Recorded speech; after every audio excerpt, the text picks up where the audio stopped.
Bismillahirrahmanirrahim. Assalamualaikum warahmatullahi wabarakatuh.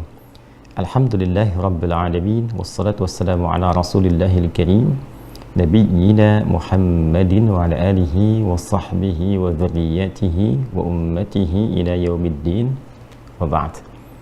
Saudara-saudariku, Alhamdulillah mengawali perjumpaan kita di subuh kali ini waktu Indonesia bagian Barat, dan tentu menyesuaikan dengan waktu di tempat Anda berdomisili. Dengan seluruhnya kita bersyukur kepada Allah Subhanahu wa Ta'ala bahwa kita masih diberikan kesempatan untuk beraktivitas. Semoga kesempatan yang Allah berikan kepada kita ini mampu kita konversikan menjadi rencana-rencana positif untuk diisi beramal soleh, berkegiatan yang positif yang diridhai oleh Allah Subhanahu wa Ta'ala. Dengan itu insya Allah akan mengantarkan pada kehidupan yang menenteramkan, baik itu di dunia dan berkualitas baik, yang juga melahirkan bekal positif saat kita berpulang menghadap Allah Subhanahu wa Ta'ala. Semoga sampai detik ini seluruh aktivitas kita diterima oleh Allah Subhanahu wa Ta'ala sebagai ibadah yang diikhlaskan hanya kepadanya.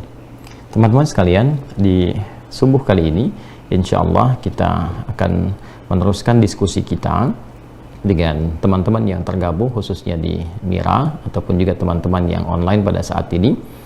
Untuk sementara waktu kita akan coba meneruskan dulu dari tanya jawab yang teman-teman hadirkan di Instagram ataupun juga di YouTube yang telah kami fasilitasi untuk kita sama-sama belajar kembali mengeksplorasi tuntunan dalam ajaran Islam, yang dengan itu insya Allah meningkatkan semangat kita untuk senantiasa menggunakan pedoman-pedoman hidup Islami sebagai acuan berkehidupan kita. Di Islam itu alhamdulillah, jadi ketika kita menyebut diri sebagai Muslim, Muslim artinya tunduk, patuh, taat. Dari kata aslama yuslimu. Ya kan? Ketika Allah Subhanahu wa Ta'ala berfirman di dalam Al-Quran surah kedua Al-Baqarah ayat 131, dan ini memberikan kepada kita gambaran tentang Nabi Ibrahim alaihissalam ketika diminta oleh Allah untuk berislam. Jadi aslama yuslimu, orang yang Muslim, kata perintahnya aslim.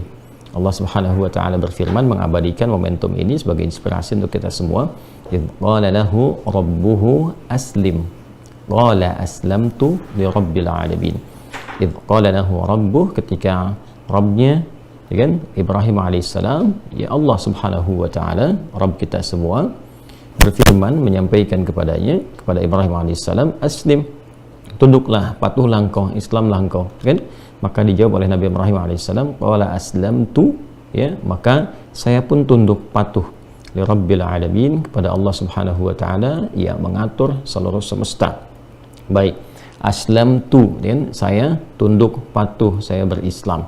Dari kata aslama, kalau saya aslamtu, kalau kita aslamna, orangnya disebut dengan muslim, jamaknya disebut dengan muslimin atau muslimun. Nah, untuk tunduk patuh ini kan kita memerlukan pedoman, memerlukan petunjuk. Kita bertanya kembali, ya Allah, bagaimana caranya saya mematuhimu? Bagaimana caranya saya tunduk kepadamu? Maka Allah Subhanahu wa Ta'ala kemudian menurunkan pedoman, menurunkan petunjuk berkehidupan. Itu yang disebut dengan hudan namanya. Ya, hudan itu pedoman berkehidupan, petunjuk hidup, kurikulum kehidupan. Maka di setiap jenjang kehidupan dari sejak manusia pertama bertugas di bumi, Allah Subhanahu wa Ta'ala menurunkan hudan sebagai pedoman berkehidupan, yang dengan mengikuti pedoman itu adalah komitmen kita untuk tunduk patuh kepada Allah.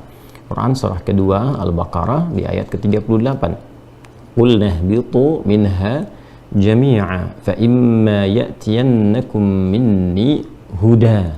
Ya? Baik, sekarang Adam dan Hawa tugasmu dimulai untuk menjadi khalifah di bumi, memakmurkan, menyukseskan, dan menunjukkan risalah kemuliaan sebagai penyembahan diri kepada Allah Subhanahu wa Ta'ala. Karena risalah tertinggi manusia itu dalam berkehidupan di bumi itu untuk beribadah, ya, untuk menyembah Allah Subhanahu wa Ta'ala. Itu ada di Quran surah ke-51 ayat 56 contohnya. Wa ma khalaqtul jinna wal insa illa liya'budun. Tidaklah aku ciptakan jin dan manusia itu kecuali untuk menjadikan seluruh aktivitasnya sebagai ibadah kepada Allah Subhanahu wa Ta'ala. Dalam konteks ibadah ini untuk menunjukkan kepatuhan, ketundukan, penghambaan kita kepada Allah, ya, maka disampaikanlah fa imma ya'tiyannakum minni huda. Maka jika telah engkau turun nanti, bersamaan dengan engkau turun itu akan diberikan petunjuk berkehidupan, pedoman hidup, hudan namanya. Ya, faman tabi'a hudaya fala khaufun 'alaihim wa lahum yahzanun. Kalau diikuti pedoman berkehidupan itu, maka semua kegiatanmu di muka bumi, aktivitasmu itu, ya, fala khaufun 'alaihim, senantiasa lekat dengan ketenangan, nyaman dilakukan maksudnya. Dan memang ini kan fitrah kehidupan. Anda bekerja, ada pedomannya, ada tuntunannya, kan lebih nyaman, kan? Lebih teratur, lebih terukur. Ya, beda dengan orang kerja nggak ada panduan, bagaimana bisa mengerjakan tugas dengan baik, ya kan? Walahum yahzanun, dan lebih dekat pada kesenangan. Ya, Anda diberikan petunjuknya, berikan aturannya, ini rewardnya begini, tantangannya seperti ini, kalau melakukan ini bisa begini, kalau misalnya melanggar hal yang seperti ini konsekuensinya begini. Ini jelas, hidupnya lebih teratur, lebih terang. Kan seperti itu menjalani kehidupan. Ya, kita saja beraktivitas tanpa punya rencana kan tidak terukur dan tidak nyaman, menggelisahkan. Anda ke kantor atau adik-adik misalnya yang masih ke sekolah atau juga ke kampus, nggak ada aturannya, ya kan, tidak terukur, tidak teratur. Apa yang mau dikerjakan di sini, dapat apa kalau kita belajar, nggak tahu siapa dosennya, ya kan? Nah, itu kan fitrah bagian kehidupan. Maka dari itu, ketika Allah Subhanahu wa Ta'ala menurunkan aturan, bukan ingin membebani kehidupan kita, karena pada hakikatnya fitrah manusia itu butuh aturan supaya tertib, rapi, teratur dalam berkehidupan. Jadi Allah turunkan aturan pedoman berkehidupan untuk mengatur kehidupan kita supaya membahagiakan, supaya menenangkan. Karena dengan aturan itu sejatinya hidup manusia lebih teratur, lebih tertib, lebih mendamaikan, lebih tenang, dan membahagiakan. Ini poinnya. Coba lihat kalau di jalan nggak ada aturan, semua orang berseliweran, ya kan? Dan potensinya tinggi untuk menghadirkan hal-hal yang tidak diminati, bahkan bisa mencelakakan, bisa mungkin ada tabrakan, bisa singgungan dan sebagainya. Jadi mengatur itu menertibkan, mengatur itu menenangkan, mengatur itu menghadirkan kebahagiaan, bukan mengekang. Nah, ini prinsip awal yang mesti kita pahami. Masa oleh manusia mau diatur, oleh pencipta, oleh Allah nggak mau diatur, kan dipertanyakan kemudian kemanusiaannya dan penghambaan dia. Nah, jadi kembali kemudian dalam Islam, alhamdulillah, aturan ini telah disampaikan kepada kita untuk membimbing manusia, mengantarkan pada kebahagiaan, ketenangan, kesenangan. Ini gambaran dasar yang harus tanamkan pada diri kita. Jadi kalau kita berinteraksi dengan aturan Allah, yang digambarkan pertama kali itu bukan aturan ini halal, haram, aturan mengekang, ini bukan itu. Ya, secara psikologis Quran itu sudah memahami jiwa manusia. Maka yang ditampilkan oleh Allah pertama kali adalah persepsikan semua aturan-aturan ini, pedoman berkehidupan. Ini yang membahagiakan, ini yang menenangkan. Fala khaufun 'alaihim wa lahum yahzanun.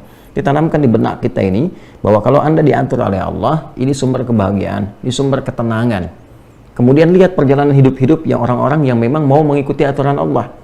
Ya, nggak usah jauh-jauh nariknya, kan? Ke era Nabi Muhammad SAW saja dulu, Rasul terakhir, Rasulullah, Rasul kita yang paling kita cintai, Sayyidul Anbiya'i wal Mursalin. Perhatikan bagaimana para sahabat yang mengikuti aturan-aturan berkehidupan, yang dicontohkan kemudian, dituntunkan. Kehidupan mereka lebih bahagia, lebih tenang, lebih baik, lebih maju, lebih beradab, dan itu di copy paste di generasi selanjutnya lebih baik pula.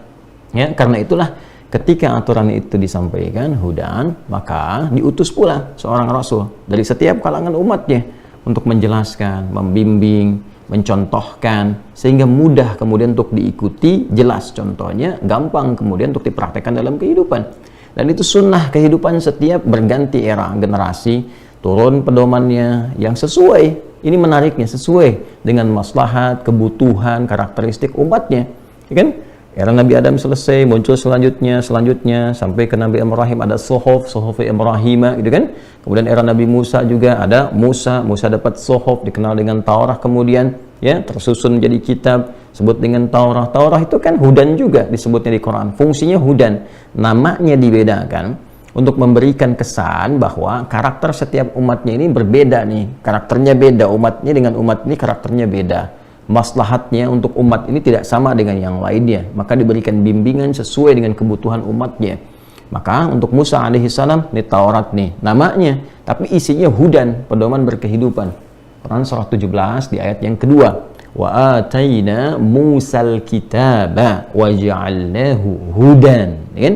Dan demi keagunganku, kata Allah, ku berikan kepada Musa alaihissalam kitab namanya Taurat, wa anzalat Taurata wal Injil, Quran surah ke-3 Al-Imran di ayat ketiga, namanya Taurat. Tapi apa fungsinya itu? Wa ja'alnahu hudan li bani Israil, diberikan fungsi kepada Taurat itu sebagai hudan, pedoman berkehidupan. Untuk siapa? Umatnya Musa, kaumnya Musa, dikenal dengan Bani Israel pada masa itu, kan? Nah, ini nanti spesifiknya untuk ini, nih untuk umat yang ini diberikan seperti ini. Nanti berkelanjutan, ya, berkembang, kemudian juga ini yang paling menarik, berpisah tempat, berbeda karakter, diberikan lagi tuntunannya. Kitabnya namanya bisa beda, ya, tapi intinya sama, substansinya serupa, yaitu hudan. Nanti ada Nabi Daud misalnya mendapatkan Zabur, sampai ke Nabi Isa alaihissalam mendapatkan Injil, isinya juga hudan, fi hudan, dalamnya ada petunjuk berkehidupan. Nabi Muhammad SAW, Rasul termulia, Rasul paling agung, penutup sekalian Rasul untuk semua zaman sampai berakhir. Jadi untuk semua manusia. Kalau Rasul sebelumnya sifatnya lokal kan, bimbing lokal ini, lokal ini, lokal ini. Ya bahkan ada di satu masa Rasulnya bisa dua, tuh kan? Ya di masa Nabi Ibrahim kan ada Nabi Ibrahim dan Nabi Lut alaihissalam, kan? Ada yang nabinya dua, di masa Nabi Musa ada Musa dan Harun, di masa Nabi Isa alaihissalam dan Nabi Yahya, ya, dan Nabi Isa alaihissalam. Nabi Muhammad SAW itu dimuliakan oleh Allah, risalahnya mencakup semua manusia sampai akhir kehidupan. Jadi walaupun beliaunya meninggal dunia, tapi tetap pedoman berkehidupannya akan abadi dan diteruskan oleh murid-murid beliau dari sahabat-sahabatnya, tabi'in-tabi'innya sampai ulama-ulama yang membimbing ini sampai akhir kehidupan. Itu dahsyatnya risalah Nabi Muhammad SAW. Maka diturunkan Al-Quran. Ya, Al-Quran ini disebutnya hudan dalam Al-Quran. Quran surah kedua Al-Baqarah ayat 185. Syahrul Ramadhan alladzi unzila fihi al-Qur'anu hudan linnas. Perhatikan kalimatnya, linnas. Bukan bani ini, bani itu lagi, bani ini, bani itu lagi, tidak, tapi linnas. Ya kan? Di bulan mulia, bulan terbaik Ramadan diturunkan Al-Quran itu, dan Al-Quran sejatinya ditetapkan oleh Allah sebagai hudan, pedoman berkehidupan. Jadi di Quran, di Al-Fatihah sampai An-Nas itu ada pedoman berkehidupan kita. Makanya interaksi dengan Quran itu mesti sering dilakukan untuk melihat, meriset tuntunannya bagaimana gitu, ya. Linnas untuk semua manusia sampai akhir kehidupan. Jadi Al-Quran itu selalu salihun wa muslihun, ya, selalu selaras nafas dengan kebutuhan dan memperbaiki, menenteramkan, memberikan kedamaian, memberikan petunjuk di setiap era, setiap masa berganti. Nanti penjelasan Quran itu dijelaskan secara detail oleh Nabi Muhammad SAW, baik lewat tutur beliau, ya, baik sikap beliau, perilakunya, sifatnya, ya, sampai dengan akhlaknya, ya. Wa kana khuluquhul Quran, kata Sayyidah Aisyah radhiyallahu taala anha, dan adalah akhlak Nabi SAW adalah Quran. Quranun yamshi, Quran yang berjalan, dicontohkan, ditunjukkan, dibimbing. Nanti semua bimbingan ini dikodifikasikan oleh para ulama, itu detailnya disebut dengan hadis. Ketika jadi pedoman berkehidupan disebut dengan sunnah. Maka kita punya Al-Quran, punya hadis, ya, atau punya sunnah, bimbingannya di situ. Itu yang diteruskan pada kita, lengkap semua, ya. Bahkan di Quran ada penjelasannya, nanti dikumpulkan dalam bentuk tafsir seperti ini, misalnya yang kemarin kita contohkan, tafsir Ibnu Abbas radhiyallahu taala anhuma, Tanwirul Miqbas, kan? Nah, ini kemudian ada lagi yang hadis. Ini di kita ada Sahih Muslim misalnya, ya, ada Al-Bukhari, ada kitab Sunan dan sebagainya. Nah, jadi semua sudah lengkap, dan dahsyatnya teman-teman, kita itu punya bimbingan dari bangun tidur sampai tidur lagi. Masya Allah gitu ya. Coba temukan deh yang seperti ini dimanapun, sulit ditemukan. Di keyakinan manapun coba dikomparasikan, dilihat. Ada nggak yang real betul, bukan rekayasa manusia gitu ya. Real betul membimbing kita secara teratur sampai detil. Dari yang paling sederhana sampai yang paling kompleks. Dari bangun tidur tuh diatur cara bangunnya bagaimana, gitu kan? Apa yang dibaca oleh lisan kita. Jadi semua kebutuhan bagian tubuh kita terpenuhi semua. Ya, secara rohani, secara spiritual ada doa. Doa ini nanti membimbing intelektual kita, akal kita untuk merumuskan. Jadi dari hati naik ke akal. Ya, diperintahkan akal untuk mengkonstruksikan tuh, merumuskan, ya. Nah, rumusan ini diteruskan kepada bagian tubuh kita semuanya untuk dilakukan. Itu sepersekian detik tuh, ya. Tapi rumusannya ada di mana? Nanti secara spiritual dibantu lewat doa. Alhamdulillahilladzi ahyana ba'dama amatana wa ilaihin nusyur. Lalu akal pikiran kita merumuskan doa itu maknanya apa? Supaya pertama kita bersyukur kepada Allah, ya. Jadi bangun tidur itu kita sudah diminta untuk berbahagia dulu, ya, sehingga suasananya cerah, optimis, baik. Terus lebih dekat dengan Allah. Terima kasih ya Allah. Coba orang yang sering berterima kasih itu hatinya lapang, lega, pikirannya terbuka. Dan terima kasih tertinggi kan kepada Tuhan, ya, kepada Allah yang memberikan kita kehidupan, udara gratis segalanya, gitu kan? Maka kita mengatakan alhamdulillahilladzi ahyana ba'dama amatana wa ilaihin nusyur. ya. Terima kasih Allah memberikan aku kesempatan berkehidupan sesuai dengan ajal. Boleh jadi mungkin ajalku tiba saat tadi tidur, engkau wafatkan, tapi engkau berikan ajal kepadaku sekarang untuk berkehidupan. Maka mohon bimbing hamba ya Allah untuk bisa beraktivitas, menyiapkan bekal untuk kembali pulang. Itu dirumuskan oleh pikiran, diatur nanti secara fisikal, bangunnya bagaimana, apa yang dikerjakan, rencananya sudah siap belum, ya. Dan diaturnya Masya Allah indah sekali. Siapkan, datang nanti dengan persiapan ini, persiapan sesuatu dari mulai pagi untuk menyiapkan rencana kan disebut dengan subuh, ya kan? Was-subhi idza tanaffas, Quran surah ke-81 At-Takwir ayat ke-18. Jadi kalau dari subuh itu kita udah siap, tanafas bersamaan dengan nafas yang Allah berikan pada kita, rencana udah mulai disiapkan, mulai dieksekusi nih. Makanya alam pun sudah tanafas. Sekarang tumbuhan mengeluarkan oksigen, gitu kan? Bergerak, matahari mulai mengeluarkan sinarnya membelah kegelapan malam. Semua tanafas, subuh itu sudah mulai. Ya, ada persiapan yang akan dieksekusi. Makanya orang Arab kalau bertanya kaifa asbahta, bagaimana keadaanmu subuh ini, maksudnya bukan hanya bertanya tentang keadaan kita, kesehatan, bukan demikian, tapi lebih juga menekankan kepada sudah siap menjalani aktivitas, sudah ada perangkat yang akan disiapkan, sudah siap rencana-rencananya. Makanya kita datang kepada Allah sejak waktu subuh, kan disebut dengan fajar, sudah awal waktu, datang membawa rencana, tunaikan sholat, meminta taufik dari Allah, kesepakatan, minta bimbingan, minta perlindungan, supaya apa yang kita siapkan ini, ya, dibimbing oleh Allah, dimudahkan, disetujui atau diarahkan pada kebaikan. Islam itu dimulainya Masya Allah, petunjuknya detail sekali.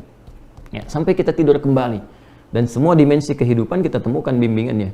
Nah, ini yang menjadikan dasar bagi kita untuk sering-sering kita ya mengeksplorasi, mengkaji, dirasa, mutala'ah gitu kan, tadabbur Al-Quran, lihat hadis, dan mungkin akan lebih bagus tematik-tematik seperti itu sesuai dengan kebutuhannya.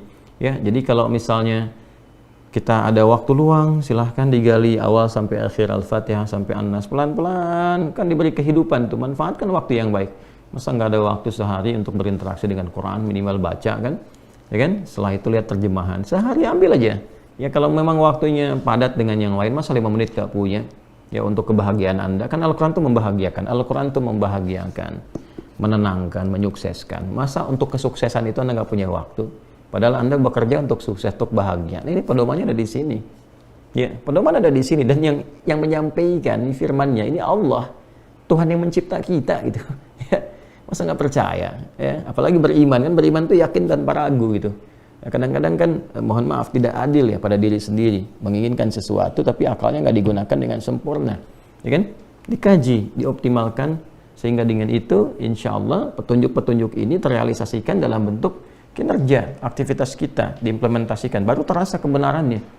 Ya, kalau nggak pernah dibaca, nggak pernah tahu isinya, nggak akan terasa kebenaran Quran, apalagi mendapatkan petunjuknya.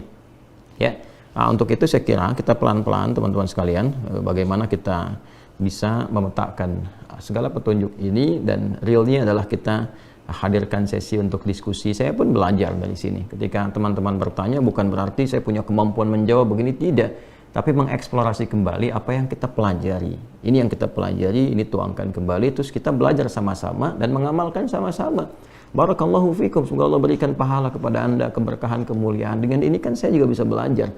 Saya bisa mengevaluasi diri pribadi, oh iya saya juga sama mengalami ini, kan? Lalu jawaban ini untuk kita juga, ya, untuk kita gerakan sama-sama. Lalu kita ada kebersamaan untuk mengamalkan ini, itu ada keindahan, ya.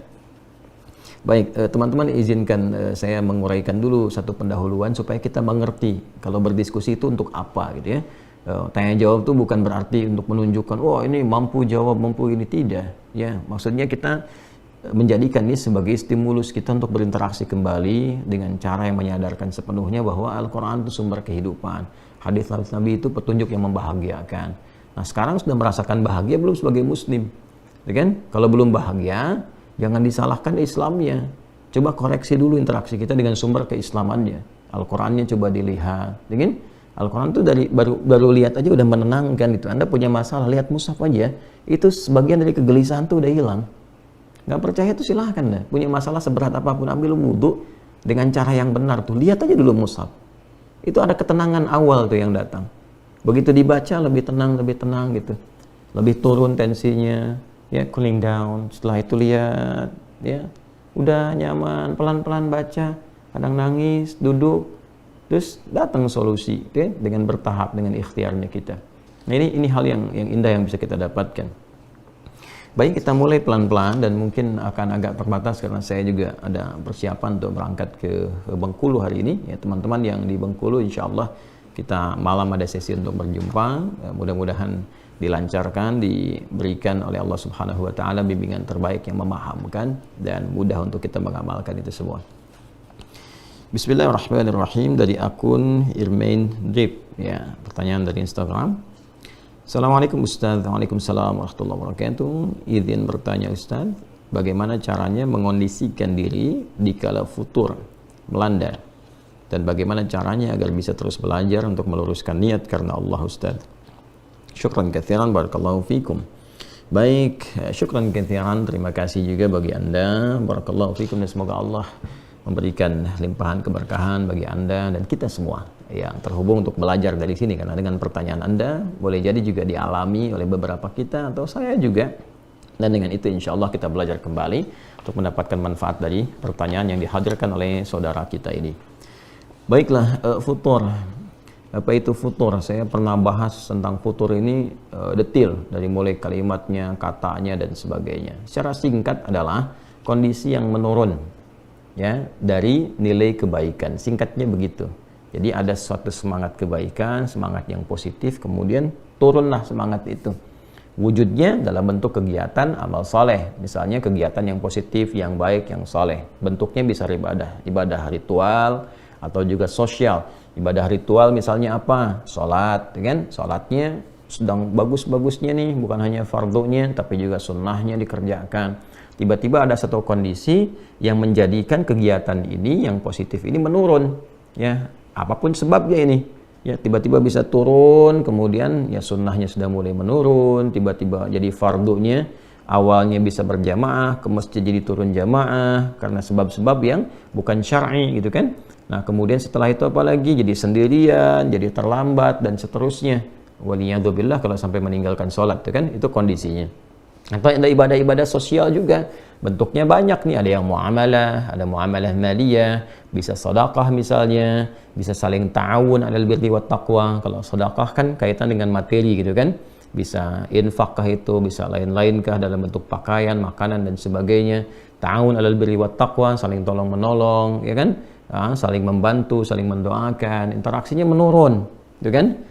Dan turunan-turunan yang lainnya yang bisa kita contohkan dalam berkehidupan, termasuk akhlak yang tadinya tuturnya baik, tiba-tiba kosakata kebaikannya jadi menurun, ya. Yang tadinya senang lihat kajian jadi menurun. Nah, ini pertama sebelum bicara dulu kita bagaimana meluruskan itu semua, kita harus turunkan dulu ini penyebabnya apa, futur itu penyebabnya apa, ya kan? Futur itu rata-rata tuh dua penyebabnya, secara umum dua. Yang pertama, ada kesibukan dunia yang berlebihan. Kan dunia lawannya akhirat. Ya, walal akhiratu khairul laka minal ula, dan sungguh kehidupan akhirat itu lebih baik daripada yang ula, yang pertama dunia. Jadi lawan akhirat itu dunia, lawannya selalu begitu, ya. Jadi kalau Anda berlebih akhiratnya, maka dunianya akan ikut nanti, ya. Tapi menariknya begini, bukan meninggalkan dunia, ikut akhirat itu bukan meninggalkan dunia, menjadikan value kegiatan dunia itu untuk kebutuhan akhirat, itu maksudnya. Jadi minum tetap minum, makan tetap makan, kerja tetap kerja, nggak berubah kok jam kerjanya, kan? Makannya nggak berubah, minum nggak berubah, silahkan selera apa mau ditampilkan, asal itu halal dan thayyib, silahkan. Ya, minumnya sama, tapi bagaimana value-nya punya nilai akhirat. Khudh biyaminika ma yalik, ambil dengan tangan kananmu yang paling dekat denganmu. Samillah, sebut bismillahirrahmanirrahim. Jadi begitu akan minum, bismillahirrahmanirrahim, minumannya sama, menghilangkan haus juga. Sesuai dengan selera kita bisa pilih, tapi kalimat bismillahirrahmanirrahim menjadikan itu bagian dari ibadah, kan? Bagian dari ibadah. Kerja juga demikian, kita berangkat beraktivitas dan niatkan karena ibadah, jadi ibadah di situ, teman-teman sekalian. Ya, tapi kalau kemudian ya fokus dunianya nih dibalik nih, dunia diikutin, akhirat misalnya, ya mohon maaf nih, ya ditipiskan, dikurangi, direduksi, bahkan ya dalam beberapa kasus kadang-kadang lupa. Dipilih dunia, tinggalkan akhirat gitu. Ini yang paling repot di sini. Akhirnya apa? Ketika porsi dunia yang terlampau tinggi, ya pekerjaan, mencari pekerjaan yang bisa menunda waktu sholat, ya pasti futur. Ya padahal Anda tahu Allah pemilik rezeki kan? Allah kan pemilik rezeki. Yang ngasih rezeki siapa? Allah. Kenapa nggak ngikut aturan Allah? Begitu diikuti, Allah berikan rezeki yang membahagiakan, yang menenangkan. Anda tinggalkan, itu capek Anda. Lelah. Ya, makanya kerja tanpa ibadah itu pasti lelah. Berangkat lagi, kerja lagi, kerja lagi, kerja lagi, kerja lagi. Itu kan ujungnya capek, lelah. Tapi kalau diniatkan ibadah, ibadah itu kan menenteramkan jiwa. Ibadah itu konsumsinya, konsumsi apa? Konsumsi hati kan? Makanya iman itu kan di hati. Nah, hati itu kan sumber perasaan yang menggerakkan semua bagian tubuh kita. Dia yang memerintahkan ke akal untuk berpikir. Dia yang menjadikan rumusan akal diterjemahkan ke bagian tubuh untuk beraktivitas. Makanya kalau hatinya gelisah, akalnya nggak akan tenang, pikirannya pasti kacau. Hati gelisah, pikiran kacau. Dan tindakan itu nggak akan teratur, nggak akan terukur. Karena desainnya begitu, penciptaan kita itu seperti itu. Dari hati, kemudian naik ke pikiran, baru kemudian ke bagian tubuh kita. Jadi kalau hati bermasalah, pikirannya pasti akan salah. Hatinya dengki, pikirannya pasti akan kotor. Ya, tindakannya pasti akan meracau, pasti nggak bagus. Sumbernya di sini. Ya, dalam jiwa kita. Karena itu agama datang untuk membimbing jiwa, menertibkan akal, dan mengarahkan bagian jasmani kita untuk berbuat yang benar. Itu keindahannya, maka gampang cari agama yang benar tuh. Lihat aja, apakah ajarannya menuntun 3 bagian ini secara optimal atau tidak. Ya, lalu semuanya jadi penghambaan kepada Allah. Nah, itu poinnya teman-teman sekalian. Jadi kadang-kadang, mohon izin ya, sebagian dari saudara-saudari kita dalam berkehidupan yang tinggi tingkat penggunaan akalnya, tapi tidak mampu menggunakan akal itu untuk memahami agamanya. Ini yang jadi tanda-tanda besar nih. Untuk dunia cepat sekali, rumuskan ini, rumuskan itu, tapi pada akhirnya apa? Gelisah, capek. Terus pekerjaan di akhirnya cuma nanam-nanam tanaman yang sederhana, nanam kangkung, cabai untuk menghilangkan stres saja. Terus ada yang menghilangkan, ya bahkan nyawanya, na'udzubillah min dzalik, gitu kan? Setelah itu, kenapa? Karena ada yang nggak terpenuhi. Nah, jadi kalau Anda bekerja sampai lelah, capek, sampai tiba-tiba kemudian juga ada kondisi ini mulai tertinggal, itu tertinggal, mungkin dunianya berlebihan. Ya, sedangkan yang repot begini, yang repot itu kan kita sadar betul akan meninggalkan dunia. Nah, ini poinnya. Ya, kan orang cerdas itu kan orang yang bersiap pada tempat yang akan dia tuju. Anda sekarang, misal saya dari Bekasi nih sekarang, insya Allah saya akan berangkat ke Bengkulu. Berarti saya kan menyiapkan berbagai hal kan? Supaya bisa berangkat, ya kan? Menyiapkan untuk akomodasinya, menyiapkan untuk tempatnya, menyiapkan untuk perlengkapan berangkatnya, nanti pakaiannya pakai apa, di jalan bagaimana, kan? Persiapannya untuk kemana? Bukan untuk tinggal, untuk berangkat. Untuk berangkat. Sehingga di tempat yang akan kita tuju nyaman, baik, tenang, dan sebagainya. Nah sama, kita ini kan mau pindah, mau meninggalkan dunia. Makanya nanti diumumkan telah meninggal dunia, meninggalkan dunia ke tempat baru. Ya, maka orang cerdas, dia akan menyiapkan bekalnya. Bagaimana dia berkehidupan di dunia, saat bersamaan dia kumpulkan bekal untuk kehidupan selanjutnya. Untuk tujuan akhir, yang dia mau berangkat ke sana. Nah, kita kan sekarang sedang mencari bekal untuk berangkat ke situ. Itu perjalanan terakhir kita tuh. Ya, ini kan kita pergi-pergi nih, dunia, pergi. Untuk apa? Untuk menyiapkan bekal, cari petanya nih. Ya, ini yang harus saya siapkan, di sini saya siapkan. Untuk apa nih dikumpulkan ini? Supaya kita bisa kembali pulang. Berangkat ke tempat terakhir nih, ya, pelabuhan kita yang paling akhir. Kan seperti itu konsep hidupnya. Ya. Kan tiap tahun diajarkan mudik tuh ya, mudik ke tempat asal. Tempat asal itu ma'ad namanya. Ya, ma'ad. Ya, innallaha laradduka ila innalladzi farada 'alaikal qur'ana laradduka ila ma'ad. Ya, kan demikian Allah menyampaikan dalam Al-Qur'an. Sungguh yang telah Muhammad sallallahu alaihi wasallam yang telah memberikan kepada engkau petunjuk dari Al-Qur'an, memfardukan, engkau mewajibkan mengikutinya, menerangkan kepada umatmu, menjelaskan, mencontohkan, akan mengembalikan kau pada tempat kembali. Ya, makanya Ibnu Qayyim Al-Jauziyah mengarang kitab Zadul Ma'ad, bekal untuk pulang. Dan itu pasti, ya, waktu kembalinya itu pasti disebut dengan mi'ad. Innallaha la yukhliful mi'ad. Allah nggak mungkin menyalahi janji. Satu saat kita akan pulang. Ya kan? Nah, jadi kita diajarkan tuh tiap tahun, ya, karakternya sifatnya disebut dengan id, ada ya'udu idan, id. Kita kan ada Idul Fitr, kembali kepada fitrah kita, makan kita, kembali kepada kenal diri kita, tujuan hidup kemana. Ada mudik kan, tiap tahun itu ke tempat asal. Nah, apakah orang mudik itu pasti mudik kalau dia nggak punya bekal? Belum tentu. Dan spirit mudik itu mencari bekal dulu kan supaya bisa kembali ketemu keluarga. Itu kan miniatur dunianya yang menggambarkan bagaimana konsep kehidupan kita sampai pulang ke akhirat. Nah, jadi yang pertama mesti ada keseimbangan, bukan meninggalkan dunia. Ingat ya, ibadah itu bukan meninggalkan dunia. Justru tugas kita itu diberi tugas memakmurkan kehidupan di bumi ini, di dunia ini. Dunia itu kan sifatnya, jadi mesti makmur.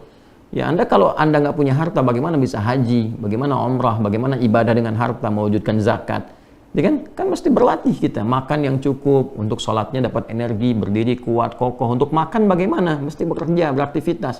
yang halal, yang baik. Di situ agama memberikan petunjuk. Tapi bukan berarti pekerjaan ini menghilangkan entitas kita sebagai muslim untuk mengabdi kepada Allah, untuk beribadah, untuk cari bekal. Ya, karena itu, pertama tempatkan logika dengan cara yang benar dulu. Kan? Pemilik rezeki siapa? Allah. Yang ngatur kehidupan siapa?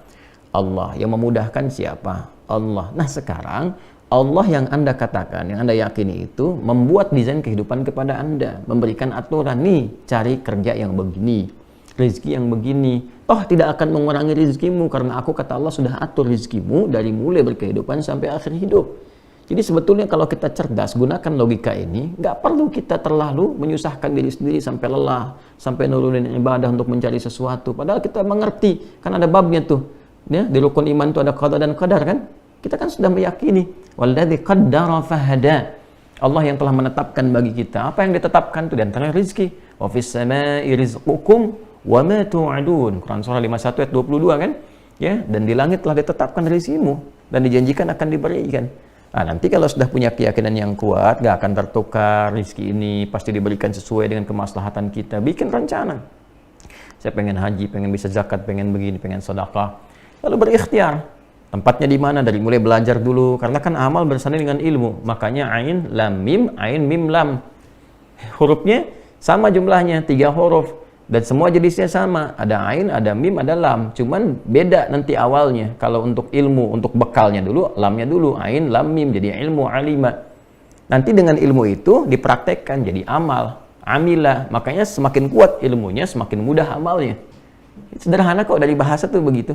Nanti ada kitab namanya Al-Khasa'is karya Ibnu Jinni. Itu bagus sekali memahami korelasi antara perubahan-perubahan huruf dalam satu kata. Ya, misalnya ada ain, lam, mim tadi. Kalau lamnya pindah ke akhir jadi apa? Ini jadi apa? Ada keterkaitan.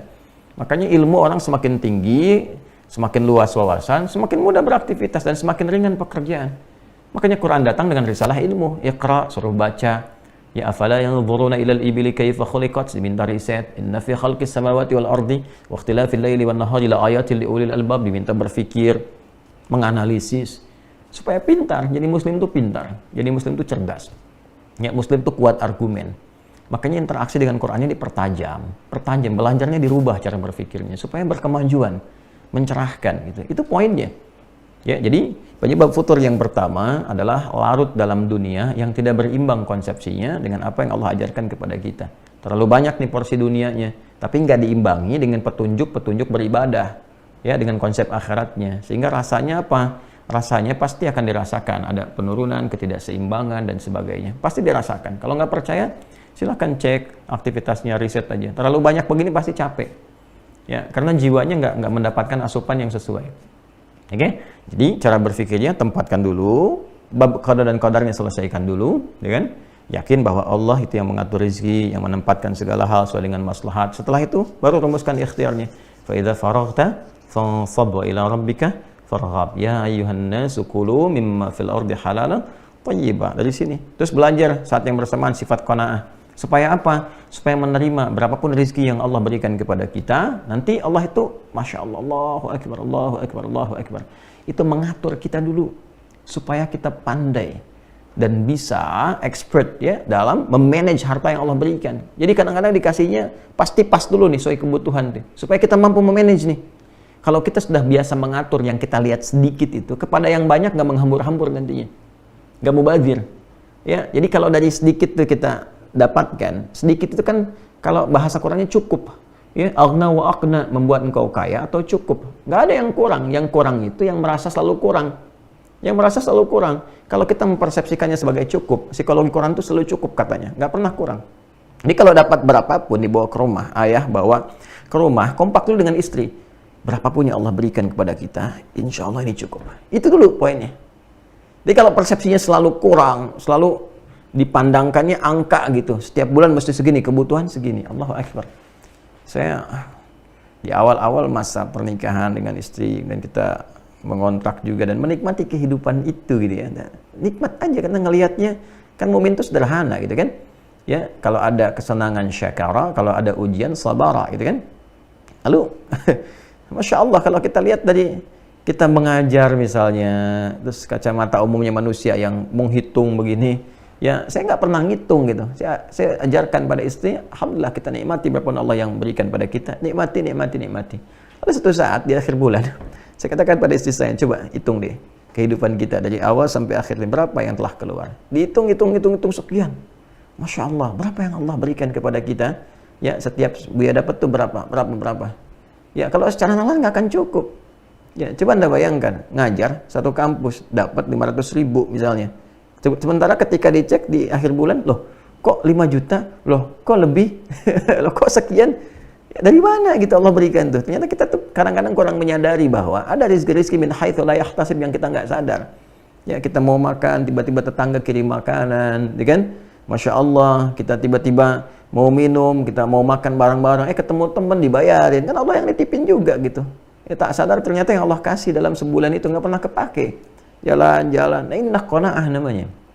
Nah makanya tanamkan dulu babnya secara lengkap, ya, tanamkan dengan lengkap dulu keseluruhannya. Oh ini seperti ini babnya qada dan qadar, ini babnya qanaahnya, ini bab mendesainnya. Jadi terkadang Allah Subhanahu wa Ta'ala memberikan kepada kita yang cukup dulu supaya kita bisa mengatur dengan baik.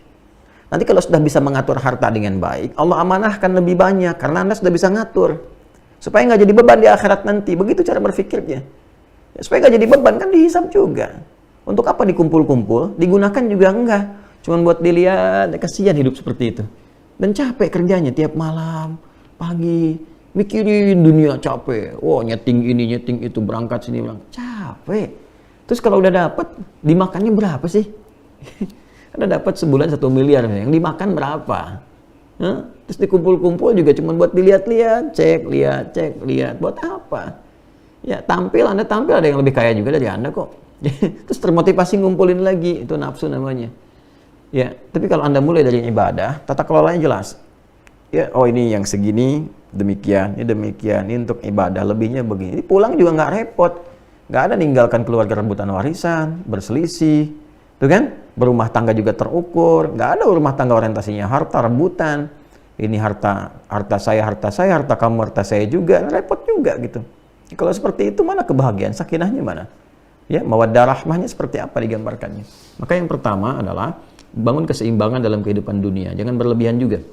Itu poinnya. Yang kedua, penyebab futur itu maksiat. Ya, penyebab futur yang kedua adalah maksiat. Mulai bergeser dari jalur ketaatan. Ya, mulai mata dipakai pada yang tidak tepat. Alih-alih memandang yang baik, memandang yang kurang bagus. Lihat bacaannya apa, tontonannya apa. Kalau lihat di internet, di YouTube apa yang dilihat. Ya kan? Nah itu pasti akan berpengaruh karena virus kan. Keburukan itu kan virus yang menyebar. Nanti kalau mata terbiasa melihat yang tidak baik, yang salah, yang soleh sudah nggak sensitif lagi. Ya kan selalu begitu rumusnya.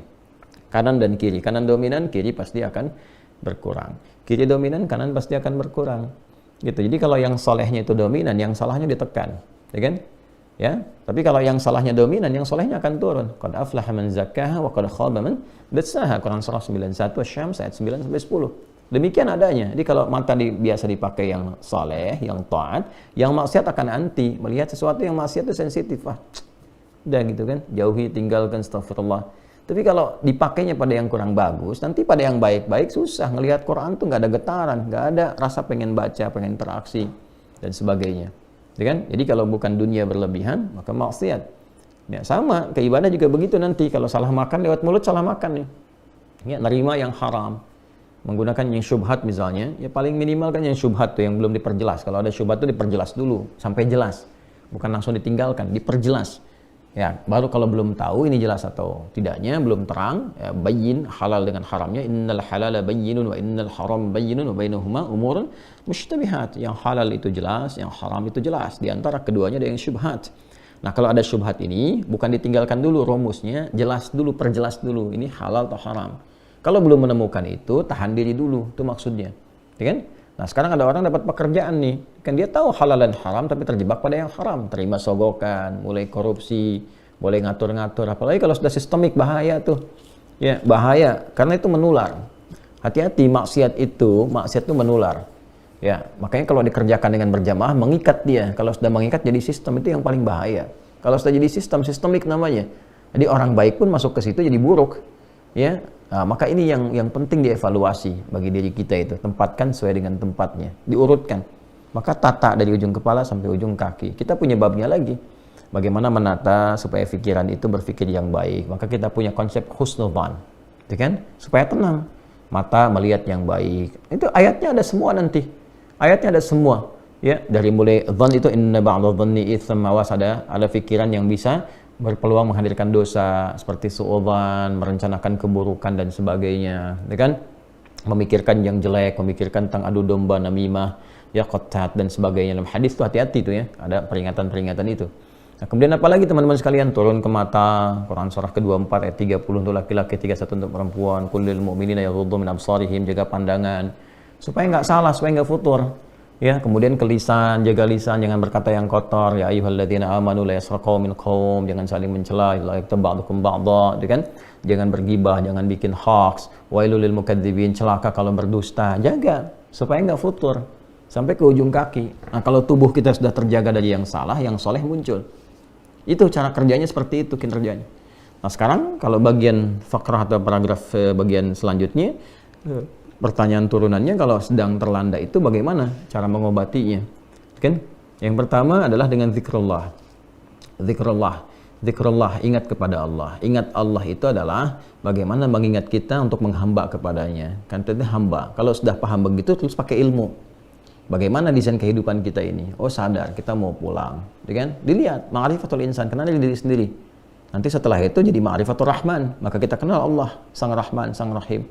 Ya, kita tahu jalan hidup kita, duduk dulu, kenal nih kita mau kemana, kan mau meninggal nih, mau pulang. Tanyakan, apa meninggal akan dalam keadaan begini, sifat jelek begini, nggak punya kenangan baik, dihujat banyak orang, ke akhirat juga terancam. Apa mau seperti ini?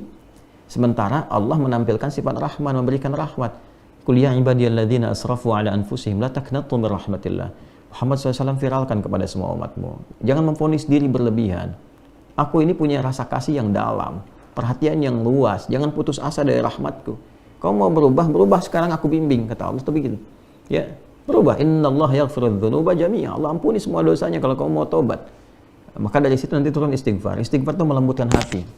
Makanya sering istighfar untuk mencegah futur. Istighfar, astagfirullah. Itu untuk mencegah futur. Salah satu kalimatnya itu. Ya, nanti latihannya yang paling bagus tuh, yang paling kuat ke jiwa itu menjelang fajar, waktu sahar. Ya, wabil asharihum yastaghfirun. Quran surah 51 ayat ke-18. Ya, wabil asharihum yastaghfirun. Ya, setelah tahajud menjelang subuh astagfirullah. Itu lebih kuat ke jiwanya. Nah, nanti terbiasa di lisan. Naik kendaraan, astagfirullahaladzim, astagfirullah. Nah, itu mau balikin lagi suasana kita tuh. Sadar. Nah, setelah itu tingkatkan ibadah dengan ikhlas. Atur dulu pelan-pelan supaya mendapatkan kenikmatan. Cari waktu-waktu yang meneduhkan kepada jiwa. Tengah malam, 2 rakaat dulu.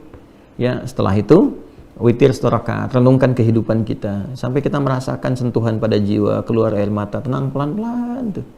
Nah, segar kembali tuh. Ya, setelah segar baru tingkatkan pada aspek zikir yang lain. Zikirkan banyak. Ya, dari mulai tadi kalimat thayyibah, kemudian berdoa, doakan zikir. Wadhkur rabbaka fi nafsika tadarruan wa khifatan wa dunal jahri minal qaul. Quran surah ke-7 ayat 205. Sebut nama Allah, berdoa maksudnya. Berdoalah engkau, ya. Berdoa, minta, curahkan suasana hatimu, curhat sama Allah dengan suara yang lirih, yang baik, yang menyentuh kepada jiwa. Itu disebut dengan zikir. Setelah itu Quran disebut dengan zikir. Inna nahnu nazzalna dzikra wa inna lahu lahafizun. Kami yang telah turunkan Al-Quran dengan keagunganku dan aku yang menjaganya, kata Allah. Disebut dengan zikir, mengingatkan kita, meneduhkan kita. Makanya kalau ada persoalan, kita buka mushaf, tenang kan? Yang paling unik tuh begitu dibuka suratnya sesuai dengan kebutuhan. Selalu begitu tuh. Ingat sama Allah. Ingat. Setelah itu salat kan ada. Salat disebut zikir. Wa aqimus salata li dzikri. Quran surah ke-20 ayat ke-14. Kalau sudah nyaman, sudah sadar dengan itu, cari teman yang baik. Ya. Sohbatul ashab itu menemani teman-teman yang sahabat-sahabat yang baik, menyedulu ke ala khair, mengantarkan engkau kepada kebaikan. Ya, cari teman-teman yang baik, komunitas yang baik. Ya, misalnya di tetangga cari yang baik-baik, di kantor cari yang baik-baik. Itu menjaga kita untuk istiqamah dalam kebaikan. Jadi saat kita sedang menurun, ini nanti akan mengingatkan. Ya. Kemudian cari ustaz-ustaz yang positif, yang baik, ulama-ulama yang saleh, yang kata Nabi itu ya, khiyaru ibadillahi atau kama qala Rasulullah sallallahu alaihi wasallam, hamba-hamba Allah yang terbaik itu idza ru'u dzukirallah. Kalau manusia lihat itu, lihat aja wajahnya itu mengingatkan kepada Allah. Ya, itu ada hadis yang sahih itu. Ya, di antara hamba Allah yang terbaik itu kalau Anda lihat aja itu, terus Anda langsung ingat Allah gitu. Ya, mau tobat, mau jadi lebih baik, pengen hafal Quran, pengen tingkatkan sholat, pengen dekat dengan Allah. Karena itu ada beberapa ulama itu yang seringkali kalau sedang futur, dan ulama ada futur juga tuh, ya lemah mengajar misalnya, atau sedang jenuh apa. Nah, kadang lihat ulama lain tuh. Lihat, kalau dulu datang ke majlisnya, Masya Allah ke majlisnya, hanya untuk lihat aja, udah gitu semangat lagi, pulang lagi. Sekarang Masya Allah sudah ada fasilitas di media sosial, tinggal lihat begini, Masya Allah, energi lagi. Ya kadang-kadang anak-anak pesantren kan tahu ya, lihat syekhnya, lihat gurunya gitu kan. Kita sekarang banyak, figurnya banyak sekali, lihat pengen siapa dan seterusnya. Itu meningkatkan kembali kebaikan-kebaikan. Ya, apalagi punya guru yang baik bisa membimbing, teman-teman saling mengingatkan. Cari teman-teman tuh. Itu yang bisa bikin kita istiqamah. Nah, kalau sudah seperti itu, Allah akan kirimkan penjaga. Ya, tsumastaqamu tatanazzalu alaihimul malaikah. Kemudian orang-orang yang qalu rabbunallah, mereka berkata Tuhan kami adalah Allah. Istiqamah di situ. Nanti Allah kirimkan penjaga, malaikat penjaga. Yang pertama bentuknya burhan. Burhan itu penjaga diri kita dari perbuatan maksiat. Jadi pengingat, dalam hati kita ada pengingat. Ya. Nah, ini yang kadang-kadang kalau sedang turun diingatkan, ayo semangat, semangat, ya kan? Ayo sudah adzan, siap-siap. Tanpa sadar tuh, kalau udah terbiasa tuh di hati kita ada pengingat, itulah burhan. Menjaga kita dari perbuatan maksiat. Ya, dan ada yang mengingatkan kepada jiwa takwa. Ya, fa'alhamaha fujuraha wa taqwaha. Kalau jiwa takwa otomatis tuh, mau adzan diingatkan. Nanti kalau burhan tuh ada maksiat langsung di dalam diri kita tuh ada pencegah. Jangan lakukan ini, ditimbang lagi, kadang-kadang kencang tuh, gitu kan? Itu burhan namanya. Laula arwa'a burhana Rabbi, ya kan? Walaqad hammat bi wa hamma biha laula arwa'a burhana Rabbi, ya. Itu burhan di surat Yusuf kan demikian. Nah, nanti kalau itu kita sudah siapkan, terus konsisten, semua disiplin ilmunya kita dudukkan dengan baik, insya Allah semangat itu akan terus ada. Ya, semangat terus ada. Dan sirah itu dipelajari, sirah. Anda profesinya apa? Jangan membahas yang tinggi-tinggi dulu. Profesi Anda dulu apa? Supaya hidupnya terukur. Ya, terukur, lebih jelas, lebih baik gitu. Dan optimis. Nah, hal-hal semacam itu yang penting tanamkan pada diri kita. Jadi kalau kita punya qanaah, terukur, menempatkan sesuatu sesuai dengan tempatnya, maka hidup akan menjadi lebih mudah. Ya, sederhana, mudah, menyikapi setiap kadar Allah itu dengan lapang, dengan nyaman, dan lebih membahagiakan. Walaupun untuk memulainya butuh perjuangan. Dan perjuangan itu biasa. Ya, hidup itu kan seperti itu. La tarakabunna tabaqan an tabaq. Setiap tahap kita akan lalui. Lelah, ya, insya Allah lelah ya, kita hidup buat lelah kok. Ya, nanti istirahatnya saat meninggal kita istirahat. Ya, lelah aja dulu. Tapi kalau lelah diisi sama ikhlas niatnya benar, insya Allah tubuhnya nggak terlampau letih gitu. Ya, tapi kita menikmati apa yang kita kerjakan. Ya, saya kira teman-teman sekalian itu yang bisa kita bahas di kesempatan kali ini. Walaupun satu pertanyaan, saya kira satu pertanyaan ini juga bisa mewakili apa yang kita pelajari di kesempatan kali ini. Kita berharap semoga Allah Subhanahu wa taala memberikan ketenteraman, kedamaian, kebahagiaan untuk kita semua, melancarkan kegiatan kita, rezeki kita, semangat kita, ya. Insya Allah teman-teman kita di Mira mungkin baru ini mengawali nih yang kedua, saya kira kita diskusi. Mudah-mudahan dalam waktu dekat bisa ditata waktunya supaya kembali beraktivitas. Ini saya mohon izin karena yang saya rencanakan kemarin, kita berencanakan, Allah yang menetapkan ya, untuk bisa mengatur mulai di setiap subuh kemarin itu, tapi kita harus sekarang ini terfokus terlebih dahulu untuk mempersiapkan para kader-kader ulama untuk berangkat ke luar negeri untuk belajar. Nah, saya ini hampir berapa ya, mungkin bulan ini kali maksimalnya itu untuk menyiapkan, karena ada insya Allah Senin ada yang berangkat, dan saya mendampingi sampai mengatur juga waktu dengan keluarga juga berbagi. Semoga Allah rahmati kita semua. Insya Allah akan ada yang berangkat. Nah, anak-anak ini yang saya harapkan bisa menggantikan ke depan. Makanya saya ketat sekali untuk membimbing mereka, menemani, mendampingi, dan juga berusaha mencukupkan kebutuhan-kebutuhan mereka untuk belajar supaya nyaman dan fokus belajarnya. Jadi kita nyiapkan berbagai hal. Akomodasi mereka keberangkatan, ya kita belanja macam-macam supaya mereka maksimal berangkat, kita siapkan, dan kita sama-sama mencoba berikhtiar dengan baik dan mengharap ridha Allah Subhanahu wa taala. Nah, insyaallah besok mereka akan berangkat gelombang pertama, dan saya menyiapkan sampai ke bandara sampai segala rupanya. Dimohon izin kalau kemarin beberapa hal yang subuh kita rencanakan mesti ada kesesuaian, ya. Nah, kemudian kita siapkan perangkat-perangkat ya, dari mulai ini juga tempat studio, alat-alat kan ini diwakaf, ini alat ini wakaf semua, saya nggak memiliki ya, cuma dikelola Jadi jangan sampai ada kesan saya tidak memiliki, orang langsung ambil aja, nggak begitu juga itu ya. Ada sistem, dikelola sistem. Nah semua sampai kita buat pesantren pun begitu, langsung diwakafin, sehingga kita menutup peluang-peluang ada perpecahan, ada ini, ada itu, ada merebut sesuatu, belajar dari hal-hal yang sudah dialami kan, dilalui. Jadi tempatkan, jadiin wakaf, nah siapin nanti yang ngajarnya tahun berapa, begitu yang ngajar masuk, yang belajar siapa. Nanti di pesantren itu kan kita siapkan dari dini tuh, dari mulai KB naik kemudian ke TK, TK ke SD, dari SD baru ke situ ke pesantren, ya kan? Nah kalau nanti ada yang pengen masuk ke situ langsung dari luar masuk, kualifikasinya mesti sama dengan SD kita kalau kuotanya ada nanti yang diseleksi, ya. Jadi kita terima tuh 40 sampai ke atas. Investasi orang tua hanya sampai di SD ya, karena SMP ini dan ke atasnya saya sedang menabung, menyiapkan supaya memudahkan orang tua untuk bisa maksimal mereka menyiapkannya sampai SD. Jadi SMP ke atas saya coba nabung supaya bisa beasiswa sampai S3 sampai ke atas. Ya, kita siapkan dengan cara yang terbaik. Di sini nggak ada hubungan sama kaya atau cukup, tidak. Jadi sistemnya dibuat begitu supaya menyadari bahwa Anda mesti optimal. Kalau Anda punya kelebihan ya silahkan Anda berinfak aja untuk nabungnya, fasilitasnya, untuk macam-macam gitu. Makanya kita sekarang teman-teman masih berlanjut sampai selesai nih. Mungkin insya Allah awal tahun depan sudah beres, mungkin jadi kita tutup tuh. Ya masih ada peluang untuk berwakaf untuk pembangunan Ma'had Islam Rafiah Akhyar. Alhamdulillah masih terus berjalan progresnya.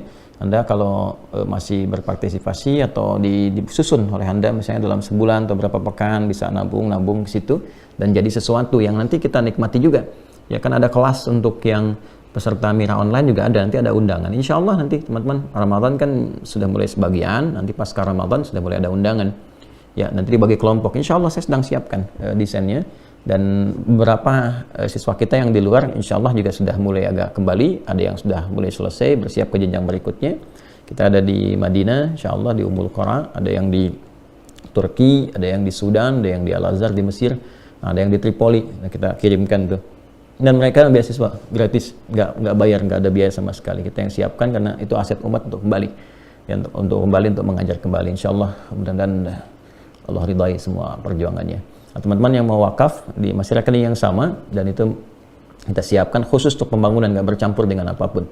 Ada di rekening Bank Syariah Indonesia atas nama Ma'had Islam Rafiah Akhyar, Mira Ma'had Islam Rafiah Akhyar, nomor rekening 111 3 kali satunya 4 kali 4-nya 142 111 4 142 atas nama Ma'had Islam Rafiah Akhyar. Ya, kalau Anda mau spesifik untuk yang masjidnya aja, nah, masjid ini nanti ada kita kerjasama dengan kawan kita di kitabisa.com itu, ya, tapi itu sahabat saya Timi, ya, yang pemiliknya dikhususkan itu 100%, 100% tanpa ada potongan apapun, itu semua, nggak ada biaya administrasi, karena semua langsung untuk masjid. Ya, nanti Anda tinggal klik aja Mira misalnya, Masjid Mira, ada gambar saya di situ, kemudian ada desain untuk masjid dan seterusnya, dan dilaporkan. Dan semua insya Allah semuanya kita dicatat, dilihat semua potensinya, jangan sampai melanggar aturan tata administrasi negara juga, ya, jangan sampai melanggar aturan semua.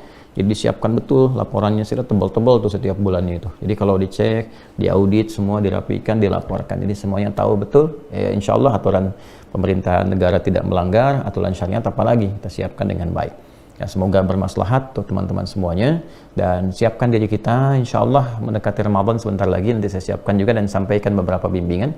Yang paling dekat sekarang saya menyiapkan bimbingan untuk Quran. Ya, selama Ramadan dioptimalkan Quran. Makanya kita lagi cetak terus nih untuk paket hafalan. Ya, paket hafalan ini insya Allah kita cetak 5.000 lagi. Insya Allah sudah hampir mendekati 100.000 kita mencetak itu, dan dibagikan gratis teman-teman. Ya, makanya kita buka wakaf juga tuh. Anda lihat di deskripsi aja deh. Ya, itu nanti ada beberapa program-program yang kalau mau amal soleh masuk ke situ aja. Ya, saya kira itu teman-teman sekalian yang bisa disampaikan. Semoga Allah rahmati kita, menyayangi kita, dan mohon saya dimaafkan. Tentunya Anda menemukan banyak kekurangan, kesalahan, termasuk mungkin juga ke Bekasi dengan niat bertemu, nggak sempat ketemu, sudah datang nggak bisa menemui misalnya dalam kondisi-kondisi tertentu.